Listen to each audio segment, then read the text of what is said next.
Hello, everybody. Don't know if I'm actually live yet. Sometimes it happens that you're talking for a couple of minutes before anything is actually happening. So if you are seeing this and you've joined already, please feel free to let me know you can see me in the chat window, because that's always helpful to do. Okay, great. So I think I've paused that. Good, excellent. So just as I usually do, if you're joining me early, I generally tend to go in and I put this up on my Facebook page so that people will know that I'm live. So I'm just going to chat here a bit, but you can go ahead and prepare your astrology questions for me. Sorry, I can't chew gum and walk at the same time. So just type this in here. Great. So if you have any questions that you want to type into the chat window, please feel free to do that. Here are the rules of the road. I'm not here to give you a free astrology reading. What I am here to do is to answer any questions you might have about astrology in general. So you can think of it kind of like a teaching session. And I do have a special announcement or two, as I usually do. So if you have any questions, please feel free to go ahead and type them in the chat window. I'm almost done with posting this to all of my special places, as I usually do, for people to come and join us so we have a lot more fun. More people there are, the more fun it is. And so it's always a good idea to let everybody know you're here. So here, and you can let me know you're here by kind of saying hashtag hello over in the chat window. So I'll know if people are here. And I'm almost done with all of my little posting bit that I usually do. And then we'll get down to answering any of your astrological questions that you have. Again, this isn't a forum for me to answer questions about your chart. This is a place for me to answer your questions about astrology in general and give you some answers if I have them. Most times I do. But, sometimes not all of us work with this exact same technique. So, different astrologers have a different repertoire, as it were. We all work with, certain fundamentals, but we have a different repertoire, as it were. Okay, I just have one more post to do for us, for people who might want to join us.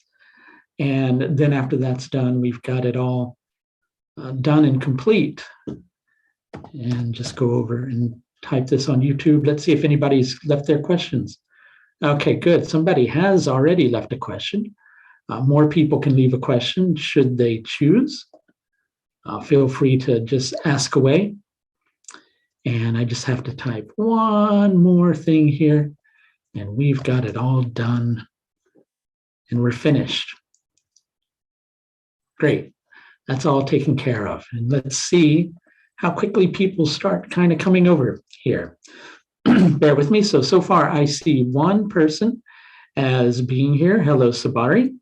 Let's see what we've got going on. So you're saying you have come across charts with multiple planets deeply combust with the sun and having a hard time interpreting the strength of combust planets. I think the question I would have for you, first of all, is what method are you using to judge strength?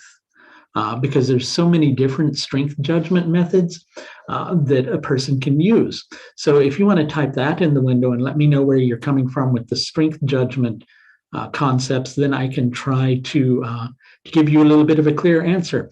I'm seeing people are beginning to file in. Once we get like 9 or 10 people here, I'll go ahead and tell everybody my special offer. Hello, Susan. How are you? It's good to see you here. Okay, so let's see who else we who else pops in and says hello.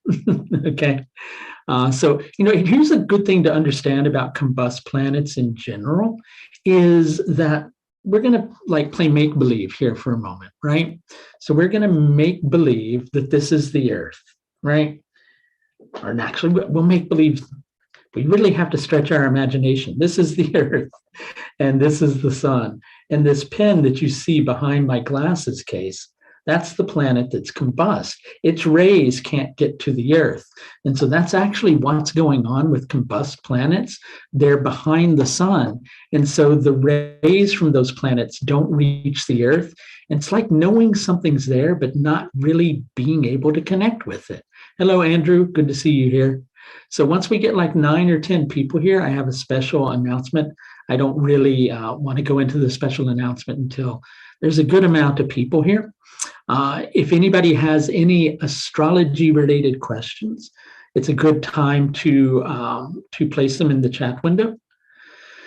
So here's the thing, please be sure that if you're putting something over there, like, about Saturn conjuncting K2, that it's not because you have Saturn conjunct K2, because if you're asking me to give you an interpretation of that, the interpretation is just going to be very general, because really when it boils down to it, you have to take into consideration the entire horoscope for planetary placements. That includes the Rashi chart, all the different Varga charts. There's so much to consider. In general, Saturn K2 conjunctions makes it so that the person has a very strong need for stability. Sometimes it can play out that they tend to feel a need to be authoritative about things because it makes them feel comfortable within themselves. But quite often, it's also just a need for a very strong need for stability, because they need that stability and that sense of feeling that they're an authority about something in order to feel comfortable, quote unquote, surviving. But that's just a general way of understanding K2 Saturn. Okay. So let's see what else we've got here. So I meant in a general way. This was Sabari who was asking earlier about multiple planets deeply combust with the sun, and how to interpret those. So it's saying, I meant in a general way, combust planets seem to give results in their dashas, whereas in other cases, they don't seem to give any results at all. Planets will always give results in their dashas. What's happening with planets when their dashas aren't running is they're just a background thing that probably the best way to say it is we're more accustomed to. Like, for instance, if you have Venus in the 12th house, which can indicate some difficulties with relationships, you're accustomed to that. It doesn't mean that other dasha periods you don't have relationships. You just know, relationships are a problem for me. But then when those Venus periods come along, you really know relationships are a problem for you because it's getting activated. And so that's the best way to understand that. Shadbala for strength, that's not really a good way to judge a planet's strength necessarily for predicting whether it's going to bear the fruits of its results. Learn about the Baladi Avastas and Jagradati Avastas, and you'll likely have a better way of judging strength of planets in the horoscope. So we've got a few people here. I'm going to go ahead and mention something about my special offer, a very special offer. If you want to have access to every single course on the Academy, I'm actually going to type all those courses in the chat window here, so you know what is included with this particular special offer. It's really quite a big special offer as part of the Teal Thursday offer that I'm putting forward. Where you see the little fingers pointing, that's the separation point, right? Because it doesn't want to let me do it in full. Hang on a second.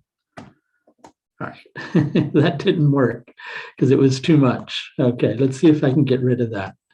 Right, I'll just read them off to you. So what the special offer is you get my all courses bundle absolutely free if you schedule in the 3 90-minute consultation package. And you can schedule in the 3 90-minute consultation package and get a little more information about it, such as the price, etc., at the link I'm going to type into the chat window now. But with the all courses bundle, the courses that you actually get are what I'm going to read off next. You get Excelling with Rahu and Ketu, which is a 50 video course. You get the nodes through the nakshatras, which is 29 videos. You get Learn the Divisional Charts, which is 19 videos and teaches you all about the Varga deities, critical planets in each Varga chart, critical houses in each Varga chart. You get concrete prediction with Vimshotri Dasha, which is 17 videos. You get Jaimini level 1, which is 44 videos. You get esoteric and therapeutic secrets of the nakshatras, which is 27 videos, and rectifying birth time, which is 30 videos, all for scheduling in the 3 90-minute consultation package at my astrological services link. If you find that that's a bit too pricey for your budget, I do have a smaller offer where if you schedule in a 60-minute consultation or over, you get Learn the Divisional Charts. This is my prediction package. You get Learn the Divisional Charts, which is 19 videos, as I said, Concrete Prediction with Vimshotri Dasha, which is 17 videos, and Jaimini Level 1, which is 44 videos, all for scheduling in a consultation at my astrological services page. I'll put the link in the chat window again. So Andrew, you asked about fatal degrees in the Rashi chart and Varga charts. I don't really work so much with fatal degrees because I've generally found Baladi Avastas and Jagradati Avastas, along with a few other strength judgment things that I use for nakshatras, Ishta and Shubha, Shubha and Ashubha Phala, and Shubha and Ashubha Digbala, and a few other things to really kind of point me in a better predictive direction. I guess I'm saying that I'd probably be the person who couldn't give you as clear information on that. Okay. Somebody's asking about the eclipse cycle and what it would mean for Scorpio ascendants. Again, that's the reason I don't like going into those things is if you're asking for a prediction on that level, you're asking for a prediction that's not going to be 100% accurate, maybe even not even 50% accurate, because you're only going to get a general thing for Scorpio ascendants, right? A very, very general thing. So, I would be saying something like something going on with your relationships as it results to your life purpose, right? And that's a change and a shift in that particular direction. So again, you're only getting very general information when you're doing that, which is why I don't like going into those types of predictions. And like when people come on here, and that's generally why I say I generally don't like giving people predictions about their charts here on these live videos. This is just for you to ask questions about astrology. And in answering that question directly, what would this eclipse cycle mean for a Scorpio ascendant? It's going to mean a lot of different things because you have to look at what planets are getting set off by the eclipse. You have to look at what's going on in the Varga chart. You have to look at dashas. There's a lot of things you have to look at. You can't just give anything more than a general prediction about things when you don't have the full horoscope in front of you. Okay, let's see if anybody else has any extra questions. Please feel free to type your questions away in the chat window. I'm only here for another 15 minutes, so you may want to get to asking. Okay, and again, the types of questions I'm looking for are questions about astrology in general, questions you might have about Vedic astrology. What is the current energy of the moon today? Well, the moon's in Bharani. We've got some really intense energy today. I don't always work with the outer planets, but moon is transiting over Uranus, both in Bharani at the same time that Mars is opposing Uranus. So it's really tense and intense energy as we're building up to this lunar eclipse overnight tomorrow into Friday. And it's just really, really powerful energy. On a certain level, it's ultimately about not holding back. Quite often we keep a lot of pent-up energy and pent-up aggression about things that we're unhappy about. And sometimes that builds and it makes it so that change isn't really able to happen in the best and most productive manner. And so today's energy has been about learning how to let go of that, Okay. So once again, I'm going to mention the special offer. If you schedule in, there's two special offers. One that gives you more courses in the course bundle. I have a course bundle called the All Courses Bundle. Who would have thought? And if you schedule in the 3 90-minute consultation package, you get that course bundle, which contains all of my courses. That includes excelling with Rahu and Ketu, nodes through the nakshatras, learn the divisional charts, concrete prediction with Vimshotri Dasha, Jaimini level 1, esoteric and therapeutic secrets of the nakshatras, and rectifying birth time, all for scheduling in the 3 90-minute consultation package. If that's out of your budget, if you schedule in a 60-minute consultation or over, you get the prediction package, which is learn the divisional charts, concrete prediction with Vimshotri Dasha, and Jaimini level 1, all for visiting the link, which I'm going to put in the chat window here. What are some ways we can stay and be safe for this upcoming eclipse? Stay in bed.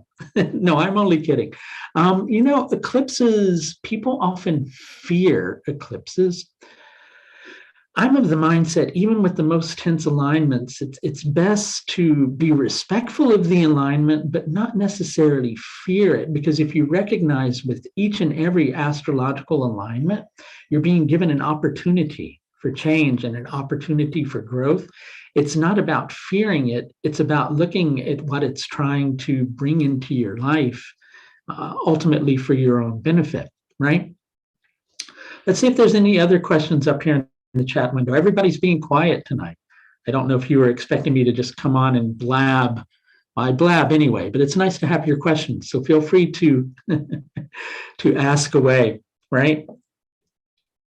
So, this is, really interesting and very powerful eclipse cycle. There's a lot of confusing energy around lately, difficulties with communication, tensions beneath the surface, things feeling like they're boiling over. The solar eclipse, which is a total solar eclipse, brings a greater opportunity for clarity based on all the things that are going on right now. So it doesn't mean that the energy is going to feel nice and clear and smooth with that either, because it's actually going to feel a little bit like you're walking a razor's edge, because it will be in Jyeshta nakshatra, which is a Tikshna and Daruna nakshatra, which means that things are feeling like they're sharp and always on edge with those nakshatras, right? So it's going to be a very intense eclipse with that particular factor too. Did I say? I think it's Tikshna and Daruna. Jyeshta is, right? Is it best to work through your Rahu Ketu position nakshatra to empower the rest of the chart? Here's my take on that particular question. Sorry, I'm getting tongue twisted tonight. Must be the eclipse buildup that's happening. So generally, anything that's going on in your horoscope, even if you're going to an astrologer with a predictive related question, at the root of it is what's going on with Rahu and Ketu, right? Because those indicate the main karmic trajectory in the chart. They're going to indicate why you're asking that particular question. They kind of drive, for lack of a better way to put it, the karmic engine of the horoscope. And everything else that's going on in your life is a product of the byproduct of that engine that's going on with Rahu and Ketu. So it's very, very important to work with those in order to empower the rest of the chart. But I find a lot of times people don't quite grasp how to work with Rahu and Ketu productively. And there are a couple of different things you have to understand about that, which is even if you're working with the nodes productively, it doesn't mean that the energy of the nodes goes away. Right? It doesn't mean that they stop creating difficulty in your horoscope. What they'll do, in fact, is take you through deeper and deeper layers of your evolutionary path, and that can only be positive. Another misconception that people have about that is this tendency to think that you need to only focus on Rahu. And that's actually not the case. I mean, there are times you need to kind of focus a little more on Ketu so you can integrate what's going on. Both of the nodes are working in tandem in the horoscope. And it's important to acknowledge that, because otherwise you just find yourself in a position of going back and forth between the two extremes, when the idea is to approach the evolutionary path that they're putting in front of you in a balanced manner. And of course, that balanced manner will mean something different for each person based upon their own personal astrological makeup. Speaking on that levels, I do something called a karmic analysis, which is a part of the 390-minute consultation package. And again, if you schedule that in, you get my all courses bundle, which contains all the courses presently on the Academy, absolutely free for scheduling in that package. If you schedule in a 60-minute consultation, you get the predictive package, right? Which is the Jaimini Level 1 course, Concrete Prediction with Vimshotri Dasha, as well as, I'm drawing a blank. What's the other one that's on there? Learn the divisional charts, of course, right? So Andrew was also asking, are there any rituals, mantras, etc., that can be used for working with the nakshatras? Something that I tend to do with the nakshatras that I find a good remedial recommendation for them is working with the sutras from Taittiriya Brahmana. Those tend to be very, very powerful in terms of harmonizing the individual with the focus that nakshatra is trying to bring into their life. So that's what I always recommend for working with the nakshatras. I think that's really the most powerful way to work with them. So please feel free to ask some more questions. I'll probably have another 10 minutes before I'm going to need to vanish back into the cosmos, so to speak, if only. So just feel free to ask your questions away. But, I'm presently, so everybody knows, there's something called my Teal Thursday offer up. And so you might be asking, why Teal Thursday? Well, it's kind of a play on words because, as everybody knows, towards the end of November, there's something called Black Friday, which is a big shopping day after those of you in the States have Thanksgiving. And people generally tend to go wild and make runs on stores and do all sorts of crazy things like beat each other up over things in the shop. And so I just thought I was going, we need something better than Black Friday. So I decided to come up with Teal Thursday, which is the spiritual alternative to Black Friday, so to speak. Okay, anybody with any other questions over there in the chat window? A good thing to do with the nakshatras while we're talking on that subject is to focus on the energy of whatever nakshatra the moon's in each day. Try to tune into that. That will, on a certain level, after about a year of doing that, it will help you to attune to the energy of each of the nakshatras, which is only going to make it easier for you to harmonize with each nakshatra when you're having an issue with it, right? So the best way to kind of work with the nakshatra and to make that nakshatra benefit you a little bit more is to understand that nakshatra and what it's all about. And one of the best ways to do that really is to feel the nakshatra and to tune into it and to learn about it and all of its subtle nuances. And so I also suggest a good way of working with the nakshatras is to just tune into them every day so that you really get to know what they're all about. Okay. Do you consider degrees in Varga charts or just the dignity? I absolutely consider degrees in the Varga charts because I work with the Baladi Avastas, and the Baladi Avastas are based upon the degree a planet's in within the sign that it's placed in. Generally, the Baladi Avastas are Bala Avasta, Kumara Avasta, Yuva Avasta, Vrida Avasta, and Mrita Avasta, and they generally break down with 6-degree sections of the horoscope, not necessarily in that order because it's different for reverse signs, but there's a lot that can be done with working with degrees in the Varga charts. I don't recommend, however, with the exception of doing medical astrology, I don't recommend, however, using planetary aspects in the Varga charts because planetary aspects are an astronomical factor. And they're mainly they're just meant for the Rashi chart. You can use Rashi aspects more effectively in the Varga charts. Okay, let's see what else we've got going on here. People are getting here late today. where have you all been? Right? You have to, like, you all have to go right on the wall. I will not be late again for Michael's YouTube videos, right? You all have to be on time here from now on. Okay. So a special offer in place. You schedule 3 90-minute consultations.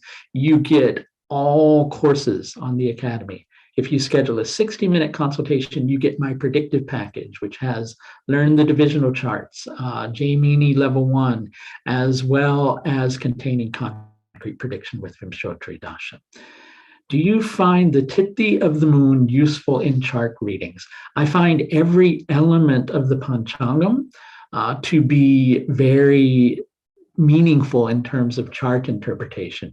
You can really understand the approach that an individual is coming at life from through understanding those factors. I actually taught an entire course on that, how to both use it for understanding the energy of the day, but also to use it for understanding the energy of the person. And it is a good thing to really focus on. Please feel free to put some more questions in the chat window there.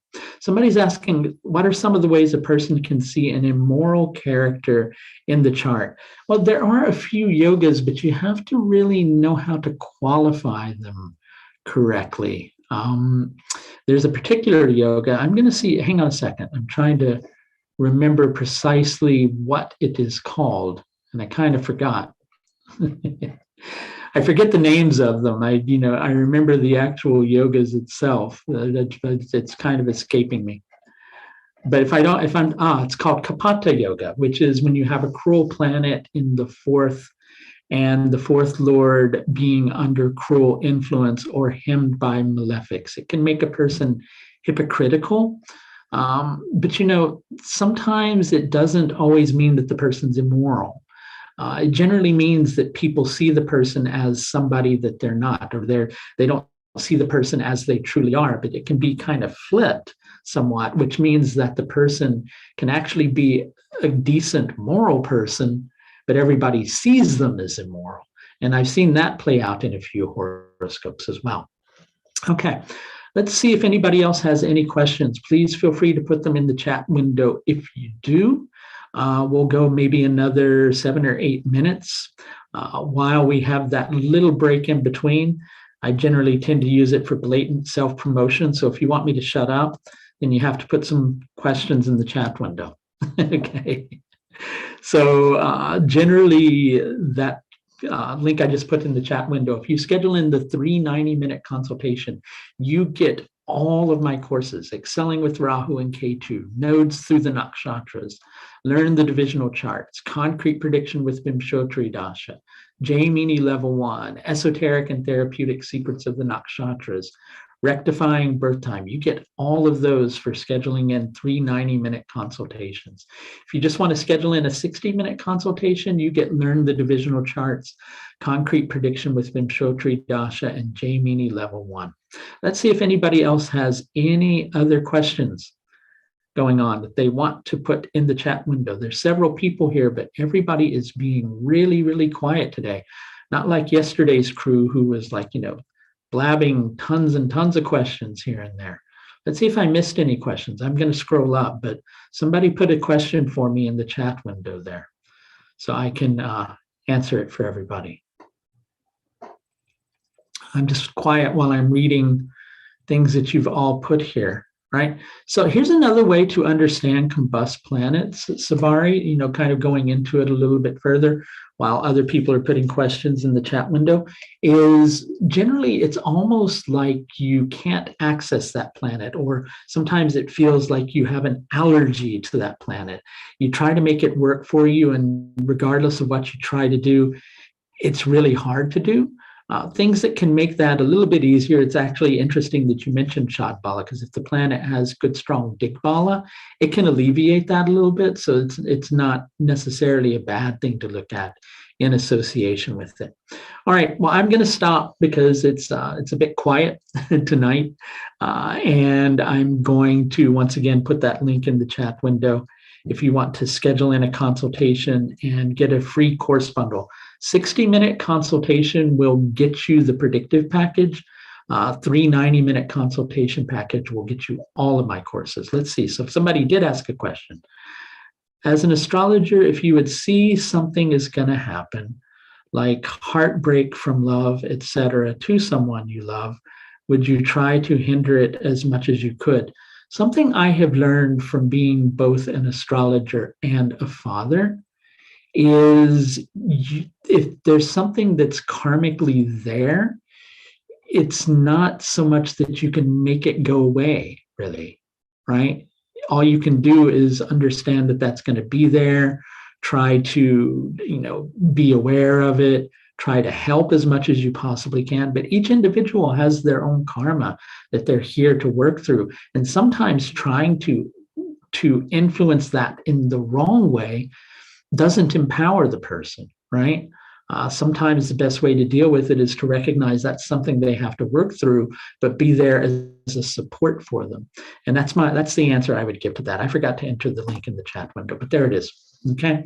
So thanks everybody for watching. Again, 3 90-minute consultations get you the all courses bundle, and the 60-minute consultation gets you the predictive package. Thanks for all of your questions tonight, and I'll talk to everybody the next time around. Until then,